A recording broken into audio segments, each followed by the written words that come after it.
I'm Jim Helgendorf. My wife Elizabeth is here. I want to really thank you for letting me appear before you, this Humanist Society. I really appreciate it. Humanism, whether secular or religious, has got a really long and rich tradition.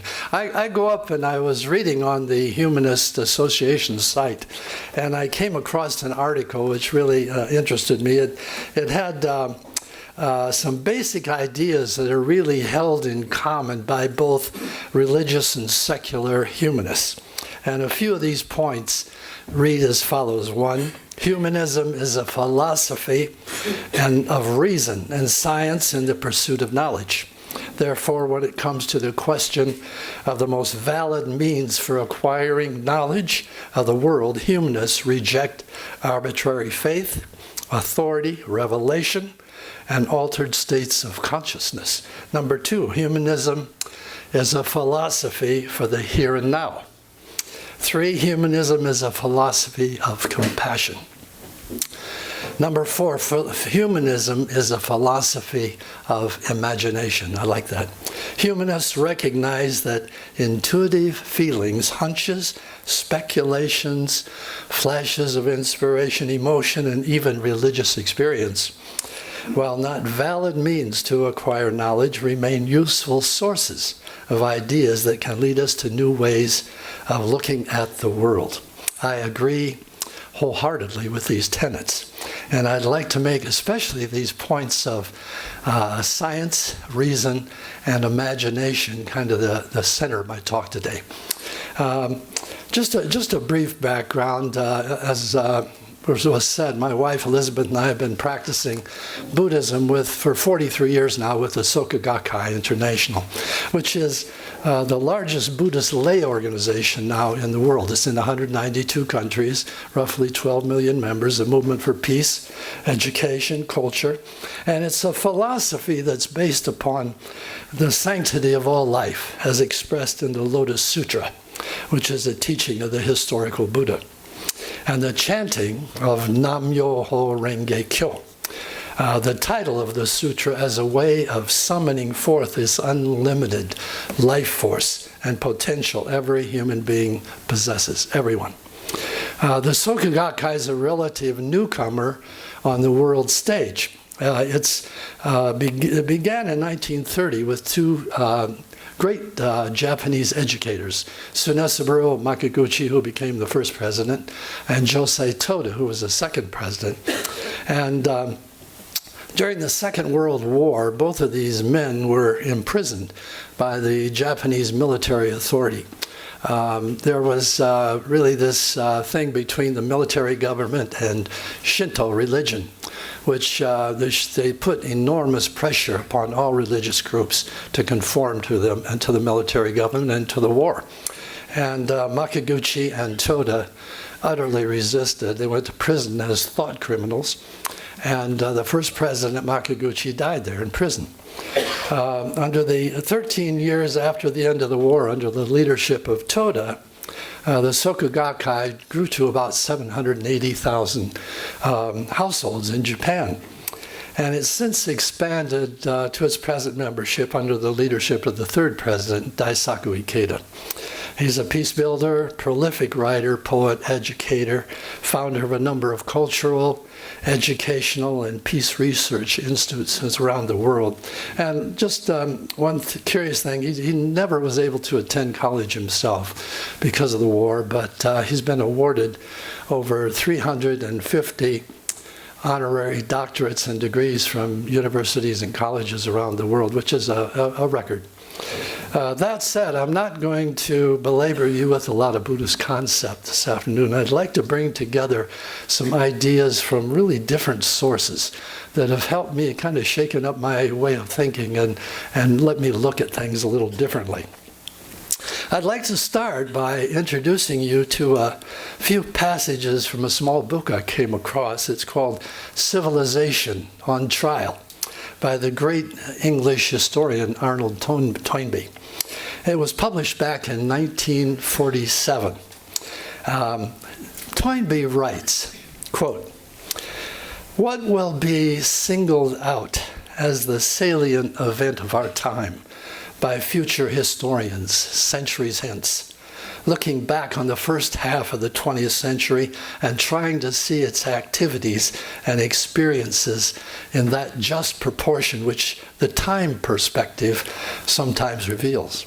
Not, I fancy, any of those sensational or tragic or catastrophic political and economic events which occupy the headlines of our newspapers and the foregrounds of our minds. Not wars, not revolutions, massacres, deportations, famines, gluts, slumps or booms, but something of which we are only half conscious, and out of which it would be difficult to make a headline. The things that make good headlines attract our attention because they're on the surface of the stream of life.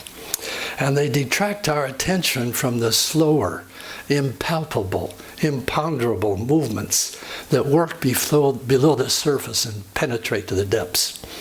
But of course, it's really these deeper, slower movements that in the end make history. And it's they that stand out huge in retrospect when the sensational passing events have dwindled in perspective to their true proportions.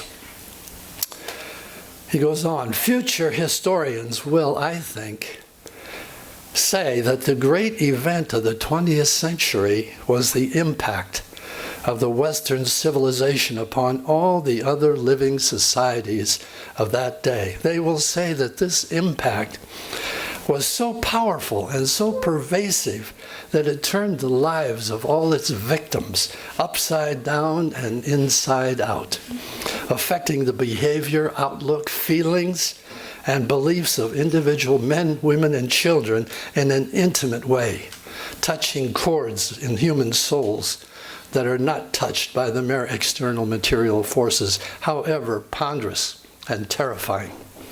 This will be said, I feel sure, by historians looking back on our times, even from as short a time as AD 2047. He's talking about 100 years. Toynbee then goes on to theorize what historians of the future, 1, 2, even 3,000 years hence, might look back and see from their vantage point. He writes, the historians of AD 3047 will, I believe, be chiefly interested in the tremendous counter effects which by that time the victims will have produced in the life of the aggressor. By AD 3047, our Western civilization, as we and our Western predecessors have known it for, say, the last 12 or 1,300 years, since its emergence out of the Dark Ages, may have been transformed almost out of recognition by a counter-radiation of influences from the foreign worlds which we, in our day, are in the act of engulfing in ours. Influences from Orthodox Christendom, from Islam, from Hinduism, from the Far East.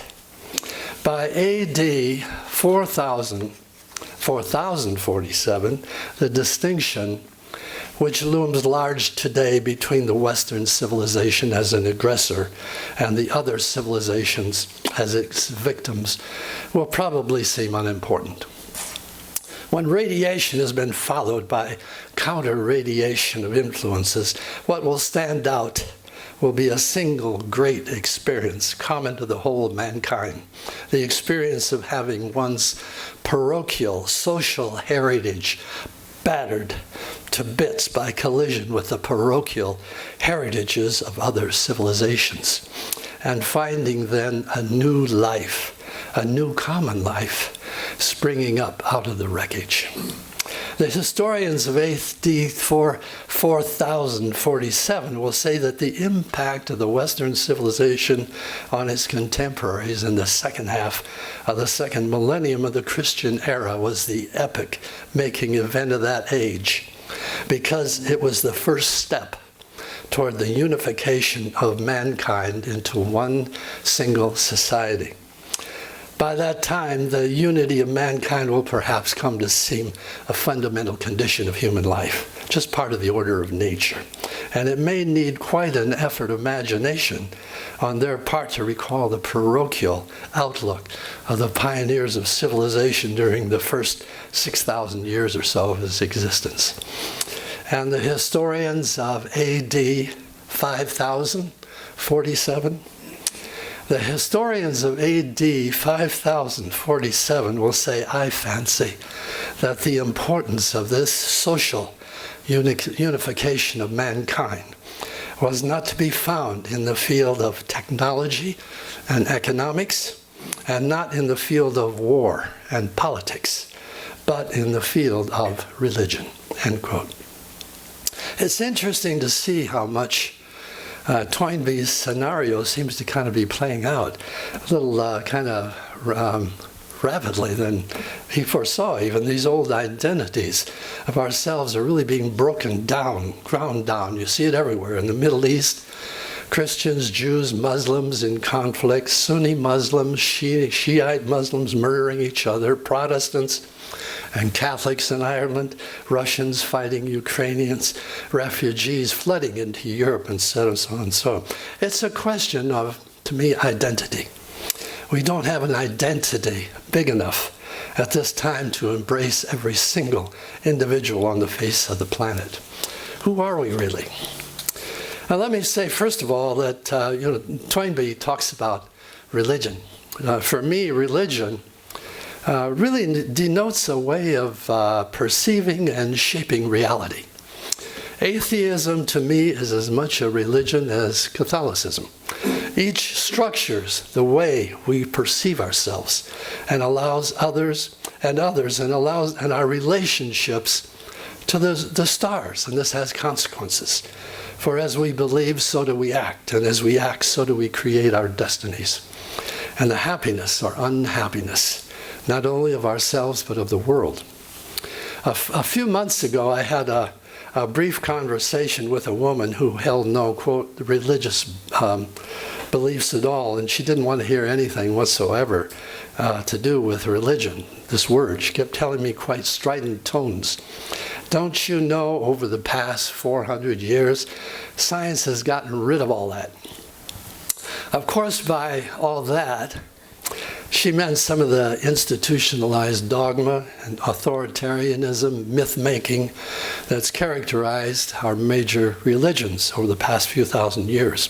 Certainly, during the past 4 centuries, our worldview has been turned upside down by science. But at the same time, since the turn into the 20th century, the old world of classical science and physics has also been turned upside down with the advent of quantum theory and quantum physics. This is the world of electrons and atoms, quarks, bosons, strings, and dark matter. This world exists and underlies and comprises everything we see. And it underlies everything we ourselves are also, mind and body, because we're bound by these same immutable laws. This is a world that behaves with its own laws, one that seems to turn our usual concepts of laws upside down. Nothing can be quite pinpointed here. We're dealing with a world of uncertainty. With electrons, for instance, on different sides of the universe, seemingly able to communicate with each other instantaneously, faster than the speed of light. One of the great physicists of that time when quantum physics was just coming in, his name is John Wheeler, once wrote, quote, "Nothing is more important about the quantum principle than this, that it destroys the world as, quote, sitting out there. One has to choose, one has to cross out the old word observer and put in its place the new word participator. In some strange sense, the universe is a participatory universe," end quote. In other words, our own lives and the universe around us are in truth deeply interconnected in more ways than we can probably even imagine. This is what science is revealing to us. I like to talk about holograms sometimes. They're curious. Holograms are these, these three-dimensional light images illuminated by lasers. You certainly remember the cute little robot in the film Star Wars, U2D2. U2D2 carried this memory bank picture of Princess Leia, and he'd beam this out in a plea for help. This is a hologram. There's a curious property about holograms. If you take a hologram, say a picture of an apple, and you cut this light image in half, each half still shows a picture of the whole. The whole apple is still there. No matter how many times you slice up this hologram, the picture of the entire whole apple still appears. The part, no matter how small, always contains the whole. While each fragment of the hologram contains the whole image, each individual fragment mirrors the whole in just a very slightly different way. There's always a slightly different angle, just like an individual personality.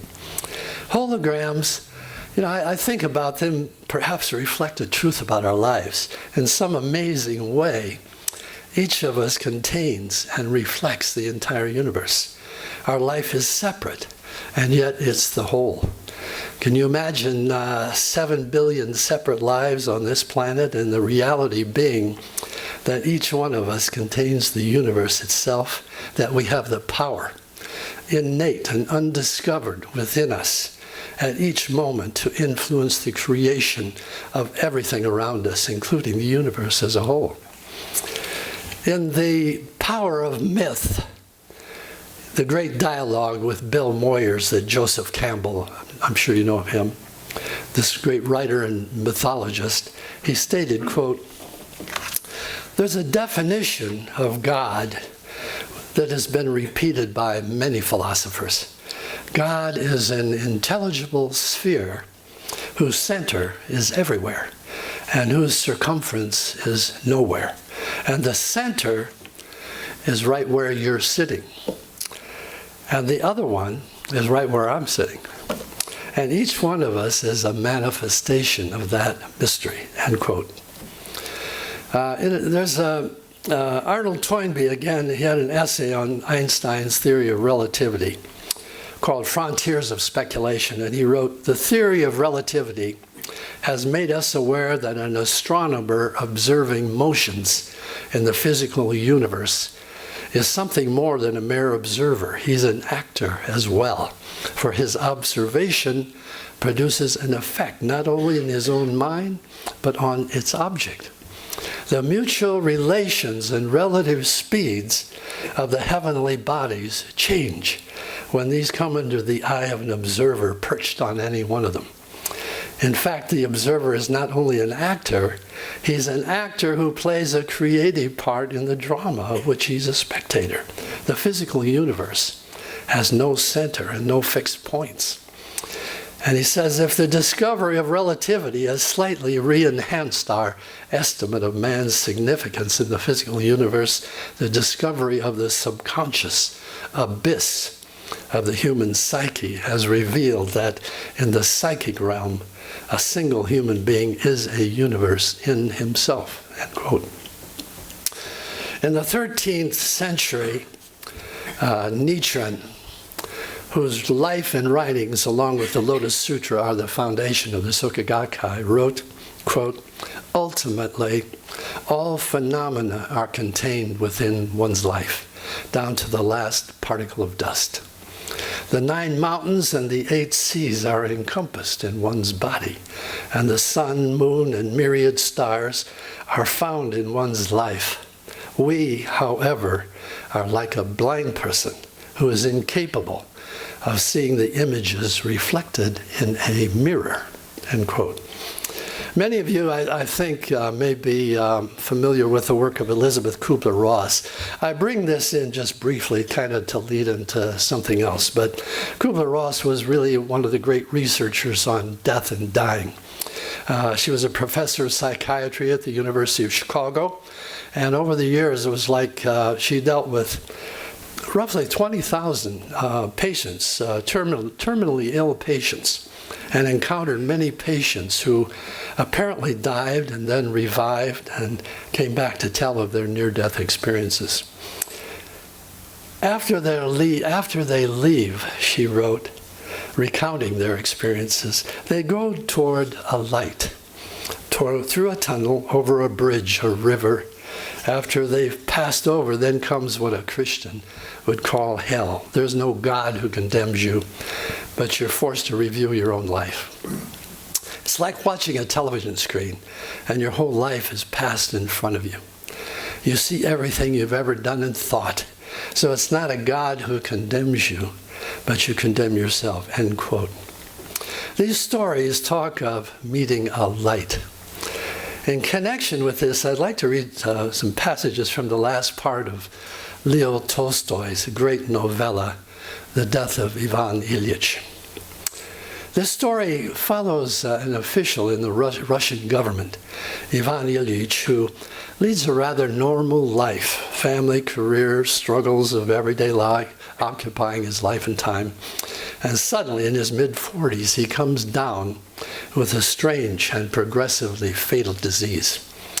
At first, he's only a little worried. Then, as the pain increases, he's forced to confront the possibility of his death.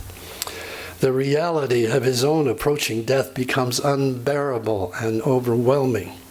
He's forced to search for answers, to struggle with his own mortality, to reevaluate all he's been or done.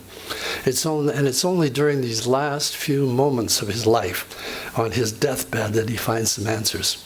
And in those moments, his life is utterly transformed.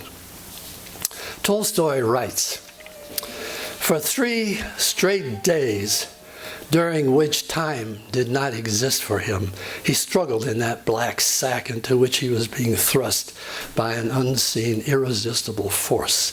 He struggled as a man condemned to death fights in the hands of an executioner, knowing he cannot save himself. And every moment he felt that despite all his struggles, he was drawing nearer and nearer to what terrified him. He felt that he was in agony because he was being thrust into that black hole, but at the same time was not able to get right into it. What prevented him from getting into it was his belief that his life had been good. This very justification of his life held him fast and prevented him from advancing and caused him more agony than anything else. Suddenly, some force struck him in the chest and side, making it still harder to breathe. He fell through the hole, and there at the bottom was a light. This took place at the end of the 3rd day, an hour before his death. Just then his schoolboy son crept into the room and had gone up to his father's bedside. The dying man was still screaming desperately and waving his arms. His hand fell on the child's head. The boy seized it, pressed it to his lips, and began to cry. At that very moment, Ivan Ilyich fell through the hole and caught sight of the light. And it was revealed to him that his life had not been what it ought to have been, but that it was still possible to put it right. But what's the right thing, he asked himself, and he grew still, listening. Just then he felt someone kissing his hand. He opened his eyes and looked at his son. He felt sorry for him. His wife came up to him and he looked at her. She was gazing at him with open mouth, with unwiped tears on her nose and cheeks, and a look of despair on her face. He felt sorry for her. And suddenly, it became clear to him that what had been oppressing him and would not go away was now dropping away on one side, on 2 sides, on 10 sides, on all sides. He felt sorry for them. He wanted to do something for them, to release them and himself from this suffering. How good and how simple, he thought. And the pain, he asked himself, where has it gone? Where are you, pain? He began to look for it. Yes, here it is. Well, what of it? Let it be. And death, where is it? He searched for his accustomed fear of death and did not find it. Where is it? What death? There was no fear because there was no death. Instead of death, there was light. So that's it, he exclaimed. What joy. All this happened in a single moment, and the meaning of that moment did not change thereafter.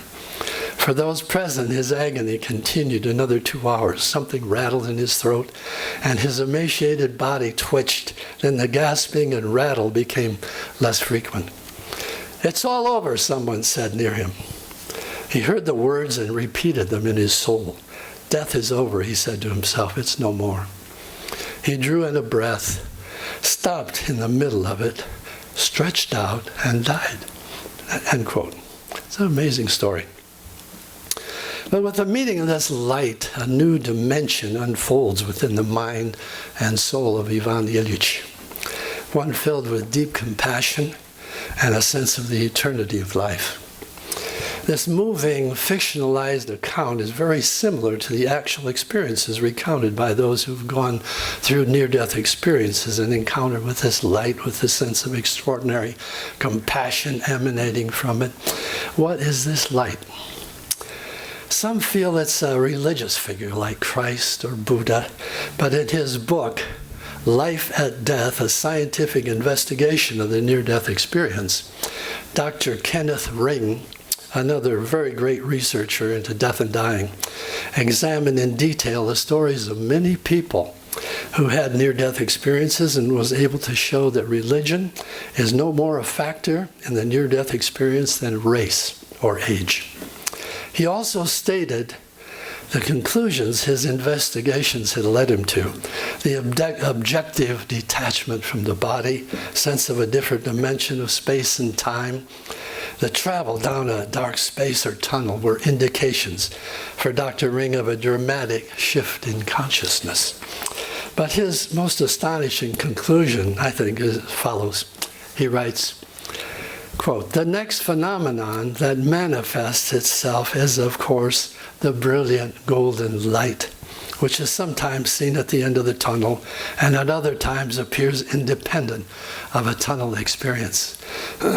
I submit that this presence or voice is actually oneself. It's not merely a projection of one's personality, however, but one's total self, or what in some traditions is called the higher self. In this view, the individual personality is but a split-off fragment of the total self with which it is reunited at the point of death.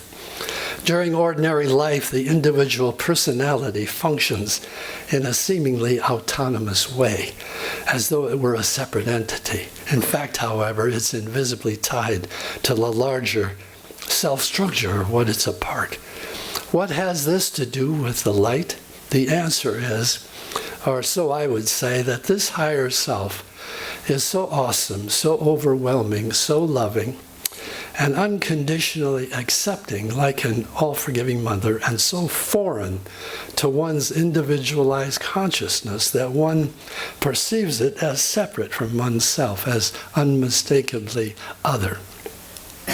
It manifests itself as a brilliant golden light, but it is actually oneself in a higher form that one is seeing.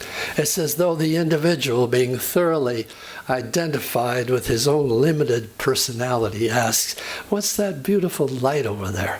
Never conceiving for a moment that anything so magnificent could possibly be himself or herself in complete form. The light one sees, then, is one's own. The higher self, furthermore, has total knowledge of the individual personality, both past and future. That's why when it is experienced as a voice, it seems to be an all-knowing one.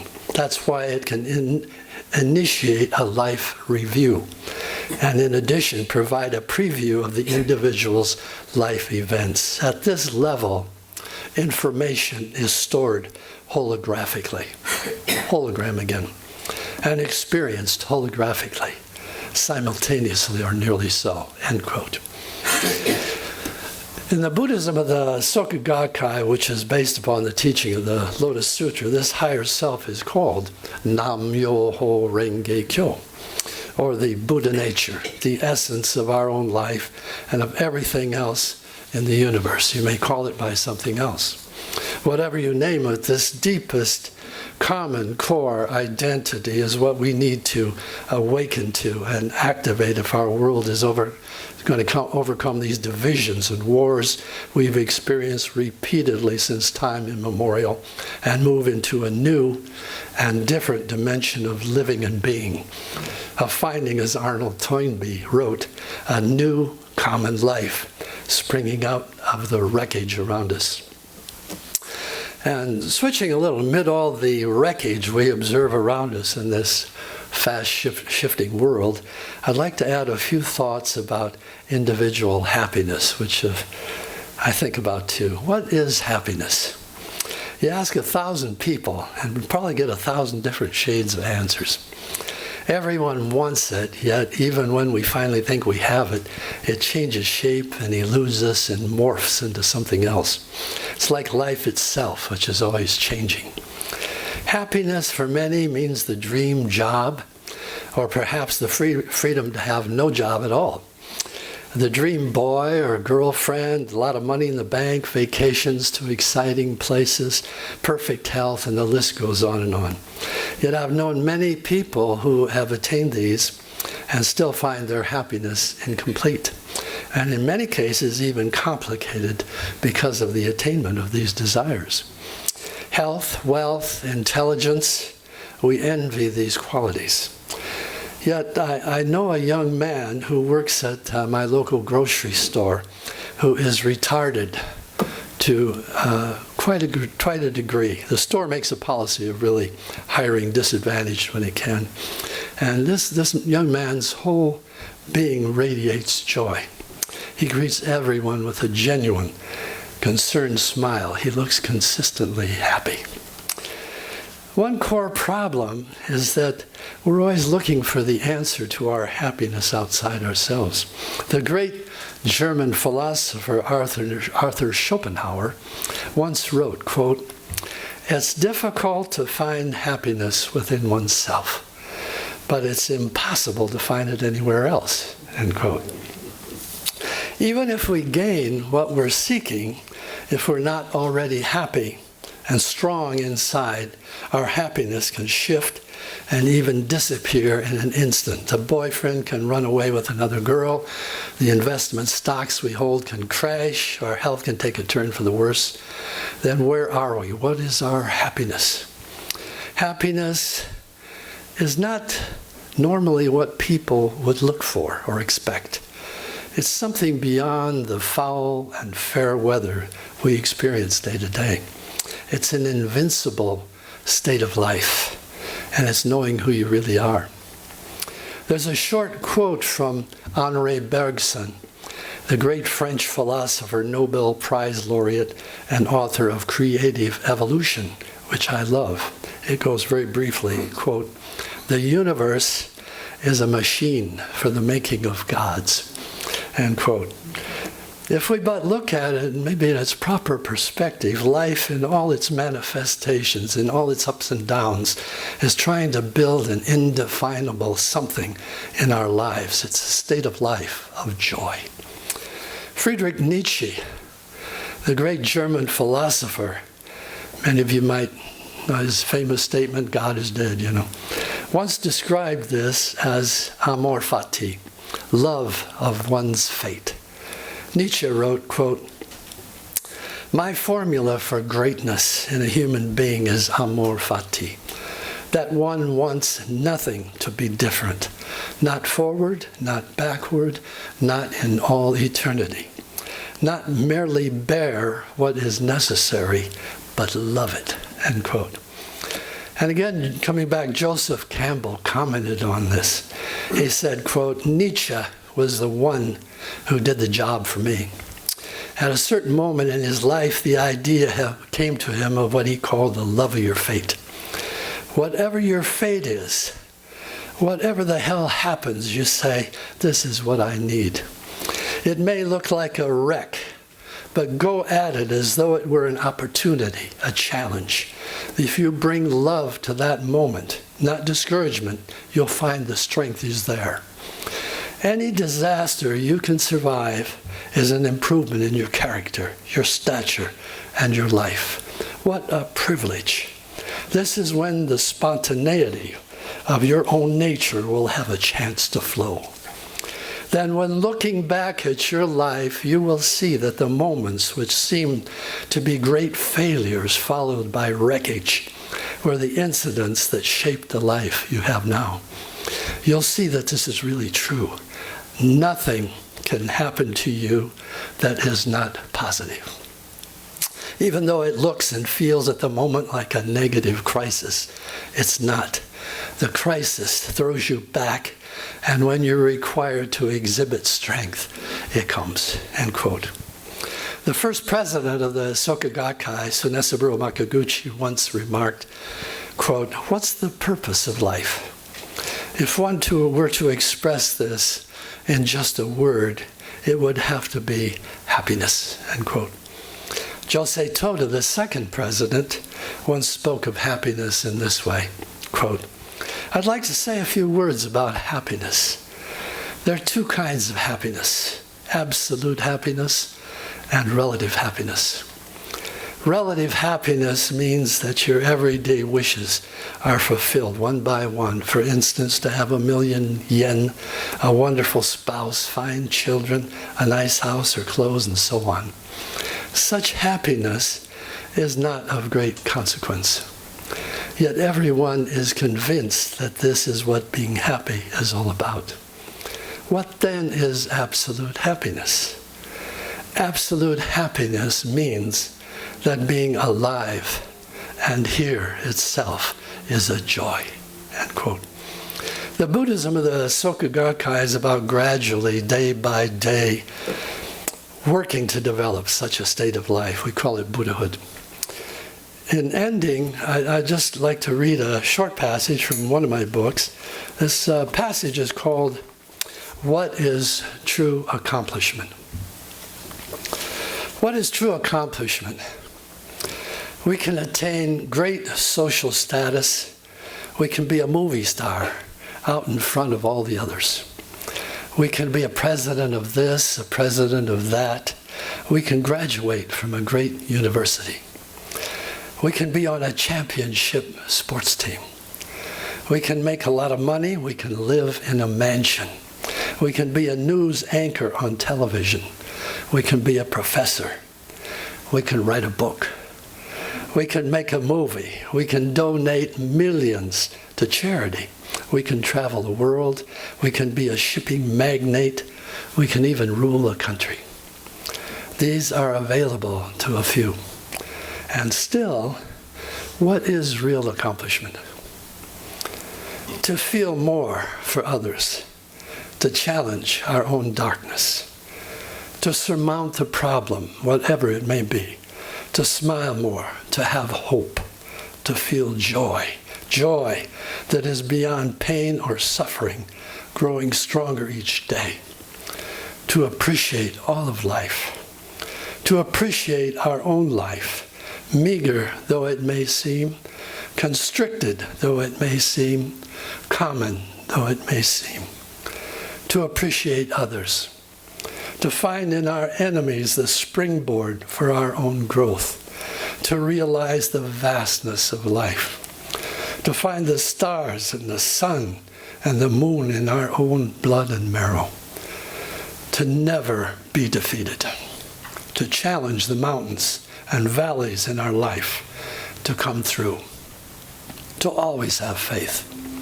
to know that the ways of the world are eternal and that you and I are eternal, to find at last our identity, to know who we are.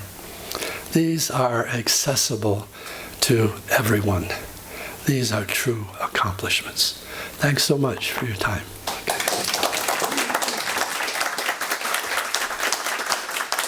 Thank you.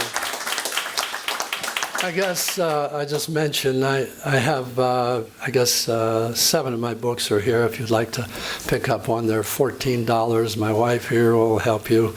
That includes tax, so you can look at those if you like, or I've got a little card too.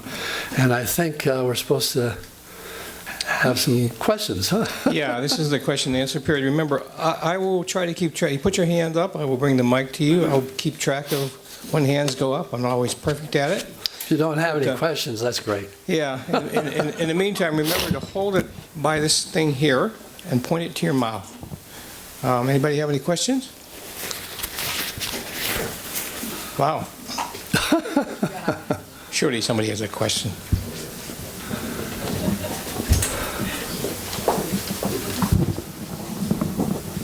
Well, Jim, that was a remarkable talk. Oh, thanks. Question, does this kind of faith require belief in God? You mean the Buddhism I practice or something? No, not at all. Matter of fact, Buddhism doesn't really recognize a kind of a God or outside power. It's really a way of developing your inner life. And by developing your inner life, transforming it, your environment transforms. Everything in your life transforms. Sometimes this is not so easy, but that's kind of the thing. And I don't know, does that hit it on the head, or you want? Yes, yeah, okay, yeah. There's a couple other people here.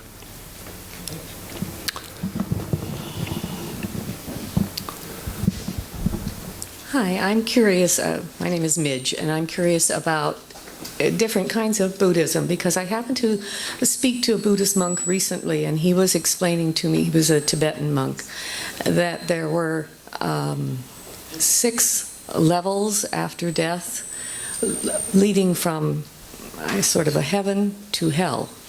And I had never heard of Buddhism having a heaven and hell before, so it was curious to me. Is that anything related to the kind of Buddhism that you're practicing? Well, Nichiren, who wrote many letters back in the 13th century to his followers, he had somebody said, as to this question of where heaven and hell exist, some say it's in the West, or hell is underground, but if you look at it very carefully, heaven and hell exist within this 5 or 6 or 7 foot body that we have. And the state of life, the condition of life, we all have it. We go through hell and hunger and animality and feeling good for other people, and all these different conditions of life that are constantly going in our life. What this practice is trying to do is to center on this state of Buddhahood, which runs through everything. Also, this Buddhism, that's a very good question, because people see Buddhism and they become interested in it, and they wonder, well, it seems like there's so many different things out there. What is this? So Buddhism all really originated, all of it, from Shakyamuni or Gautama, Buddha, person in India, normal person, who was born as a prince and had everything, and left it all to find, because he became aware of the suffering in the world. There's just suffering all around him, finally found out. So he spent many years in ascetic kind of practices and meditations and all this sort of thing. And finally, as the story goes, he was sitting under a Bodhi tree, and through intense effort, he attained really a realization, you might say, or attained a state of life or awareness, enlightenment, as you will. And for the next 50 years, he traveled around India, walked around India, and tried to convey this to other people, because what he was trying to convey is not something like you see sometimes these Buddha statues and all this stuff is this external stuff, but rather the state of life, the Buddhahood, the Buddha within every single person. He was trying to make people aware of that every person could attain this same life. It's in our life, how to bring it out. So he taught many different people as he encountered. Some people had different problems. He would teach them something. And over 50 years, all of these teachings were all over the place. He died. People tried to capture some of it, and then Buddhism spread over the next 1,000 years up to China. And many of these kind of, you might say, teachings that had gone on developed into different groups of Buddhism. And after a long while, it became very difficult to really understand what was really the core essence of what Shakyamuni was teaching. So, and it spread to Korea, Japan. In the 13th century, is this man Nichiren. He was an ordinary person, and he was looking around at Japan. I mean, it might be like today, because Japan was in a terrible state. Actually, some documentaries and stuff saying half the population was being carried off by disease, by epidemics, by wars. The country was being invaded. I mean, it was a mess. And yet, all these Buddhist sects and temples were flourishing. They were being supported and flourishing. So his question was, if Buddhism has this capacity to help people, the suffering of people, to relieve the suffering of people, what's going on?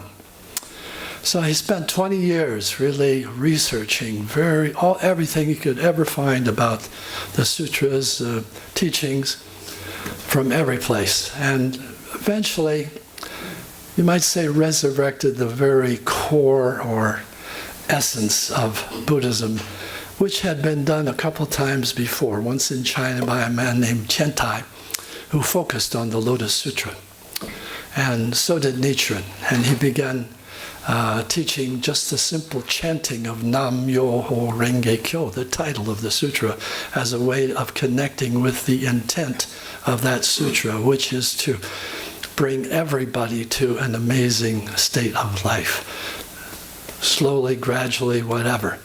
And also, you mentioned like after death and stuff. Well, this Buddhism, I think, like I was reading, focuses on the here and now. It's here that we're going to change what looks like a disaster out there into a beautiful world. It all exists within the life and life condition of individual people. So it's not like we can change the social system, the economic system, the political system. These things are important, but they're not going to change the basic problem, which is that people have to change inside. And I think you all recognize that. That's the big challenge in our time, is for enough people to become united in the awareness of what we really are, who we really are, human beings. And to begin to work together, and to begin to work not only for ourselves, but for other people. And it would be an amazing world. So that Lotus Sutra is then the basis of this practice that I do. And it's not meditation. It's a very action-oriented philosophy which moves your life out into society, working for yourself, working for other people, changing this world.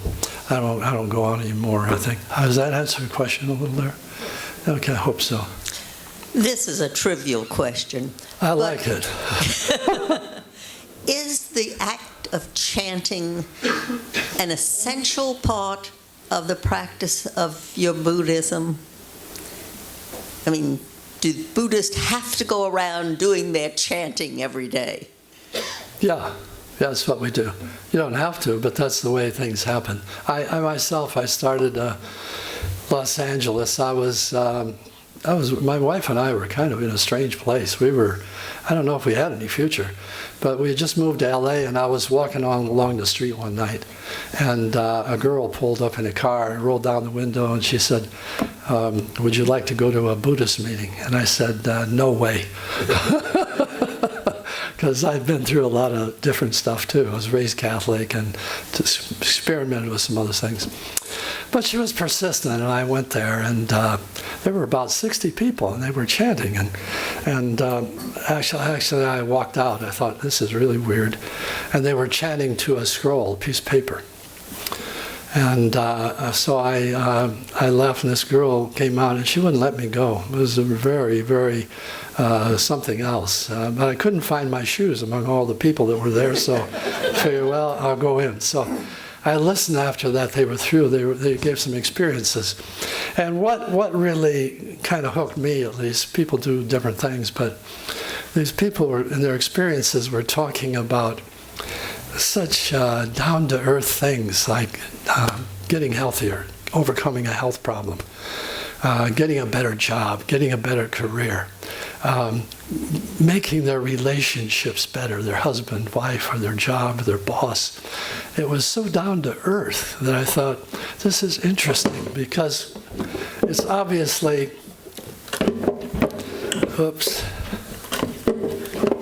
it's obviously a some kind of spiritual practice of some kind, but is just down in the trenches, and I like that because I was from Indiana, from cornfield country, kind of down to earth stuff. But so I began this practice, and we chant to a scroll, which is called the Gohonson. It says Nam Myoho Renge Kyo, and it's actually a depiction which Nichiren had inscribed in the 13th century as a kind of, because of his own attainment of this state of life, was able to put it into written form so that anybody through chanting could connect to that. It's like a mirror to be able to really connect to your own life. I know it sounds maybe strange, but that's what we do. And I started chanting without very negatively. I didn't meditate or anything. I just tried this chanting every day. And I felt something deep move in my life right away. But it was kind of vague.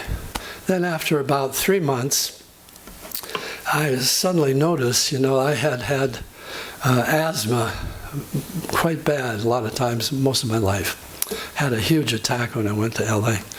And this asthma in my life just phased out, and it's never came back.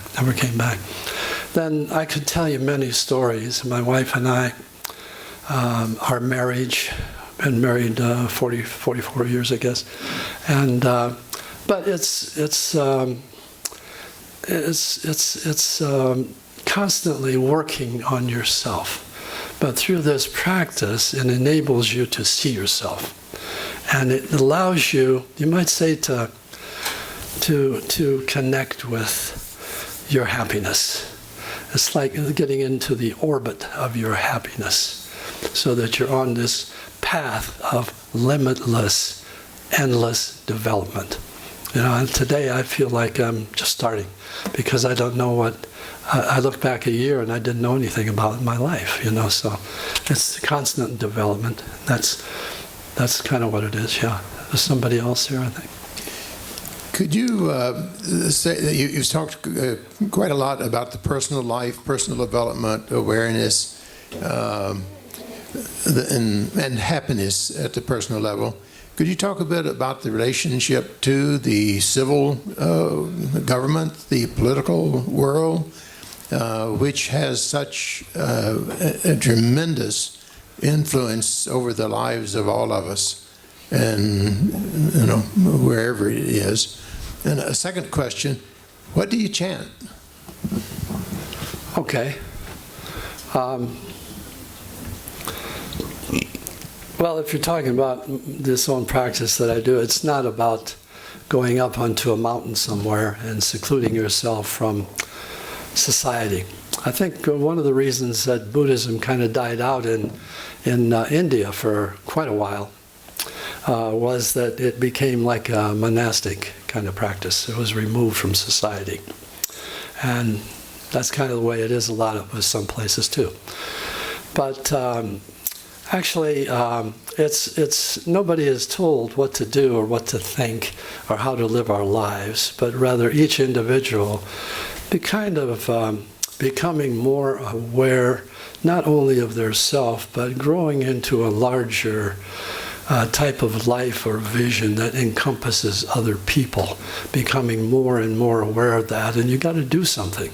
So what are you going to do? Well, some people find that in their job. Some people find it in their, I don't know, in different places. Some musicians or something, they try to create harmony between different places, groups, whatever. I get very angry at the political situation, I think, as a lot of people do. And I try to do something about it. My wife is active and really working, for some people who are running for office. It's just, it's up to the individual. I'm just saying, I don't know. I don't know what your preferences are, but I think we all need to get involved somehow or other. And sometimes, but I think it goes back again to people changing. If we can put some people into power and into our political system who are more aware of people and concerned with people, then we're going to help to change things, Voting for people who really don't care about that, it's not going to change too much. So I think it's a development of people, among our society. It's individuals. That's all I can kind of say. I don't know. I don't have any political wisdom, to impart to you. You said the other thing is, what do you chant? Those words, Nam Myoho Renge Kyo, Nam Myoho Renge Kyo, Nam Myoho Renge Kyo. I do it about an hour a day in the morning. Maybe you have some comments on what your first question about society, politics, etc. I guess my strong view is, my strongly held view is that that's the way that we show who we are. If there is an expression, one of the things you mentioned early in your talk was empathy, compassion, Right. and how you live your life really tells us more about whether or not you, in fact, are an empathetic person or a compassionate person. And it seems to me that that's sort of where the rubber meets the road. Okay. To say you have compassion for others. Good. And fail to participate in making our society, which is not the only way the structure in which we live is formed, but certainly the political leadership that we have is very, very important in determining the quality of life for not only ourselves, but for everyone here in a powerful nation around the world. And I see a strong, personal feeling is a strong imperative to be involved in that to affect the lives of others in a positive way. Very good. Very good. Thank you. Hi. I'm always interested in correlations, relationships. Two areas, your thoughts or comments. One is on the idea of meditation and chanting, Muslim prayer beads, Catholic rosary. The other area, on the Tolstoy, the light regarding the near death. And in the Bible, in the beginning was the Word or the light, and the light shone in the darkness. Okay. Thank you. I think I see a big, if you might say, correlation or whatever. A lot of philosophies, a lot of practices are religions, our major religions. Much of the time, it's looking outside ourselves for our power, giving away our sense of power. And I think this has a tremendous, it's kind of a, not so obvious, but when you're giving away, to me, when you're giving away your power to some outside power, you're praying outside of yourself. You limit yourself. You automatically limit yourself. And I think the other aspect is going inside and finding this power and finding the answers within yourself and development of your own life where you can take charge and create and change your own destiny and and carve out your own happiness. And so I just see this, and it's, at least to me, it's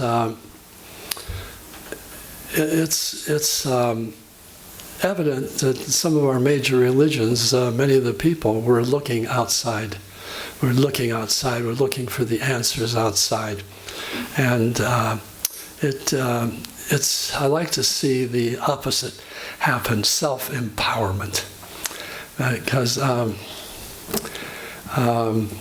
don't want to. I know there are many different aspects of what people live here or believe here in this room, and I was kind of warned before I got up here that people were going to really jump on me. And I'm just curious. I'm just being funny, but yeah. Anyway, if I can that's kind of a big distinction with me, is this outside and inside kind of thing, and these concepts that people have that are brought to us by our religions don't teach us that. They teach us salvation is with God, with something outside of our life, or they teach us also that our happiness, our fulfillment, has nothing to do with this world. Really, we're here. Well, why are we here in the first place? This is an incredibly vast universe. Why are we put here on this little insignificant speck of a place to have to believe something or to have faith in somebody or someone? To me, it's, I don't know, it doesn't make sense at all. And I think that it denigrates people's potential and power, which is really what bothers me. It's not geared towards bringing out you might say, the godliness or the God within people, but rather looking for it for someplace else. And and this is where we're at in the world today. We're like in different camps, religious camps. There's Islam, there's Christianity, there's Judaism, and it's kind of curious because they all come out of the same root, out of the Mideast, and yet that's where the hell is going on right now. And it's like we're all in armed camps of God, and we all believe we're in the right camp, and we fly our flags, and we can't seem to get along with the other people in the other camps. We're at war. It's because we can't see ourselves clearly enough. We can't understand or get down to a root kind of feeling and belief in who we are, which is human beings. We're all human beings. And we have these different cultures and different ways we go about it, which are great. They're beautiful. They're really wonderful. Our cultures, our nationalities, our ethnicities, all of these things, they're really beautiful. So how to maintain that individuality and yet realize we're all one big family, I'm talking too much, maybe. Thank you for your presentation. She's got one other thing, I guess. Is there an English translation for your chant? Pardon? Is there an English translation? Yeah, very, very, very simple. Nam means devotion to or fusion with. Myoho, mystic law, just the law of life. Renge is cause and effect. And the lotus flower. Lotus flower is the only flower in botany that seeds and blooms at the same time, simultaneously. So it points to the fact that we're making causes all the time with our thoughts, words, actions. And we may think like it's not here, but as soon as we make these causes, the effect is already there. It's simultaneously. It may not show up at the same time. Kyo is sound or teaching of the Buddhism. Yeah, it's very simple. Yeah. Thank you so much. I really appreciate being able to do that.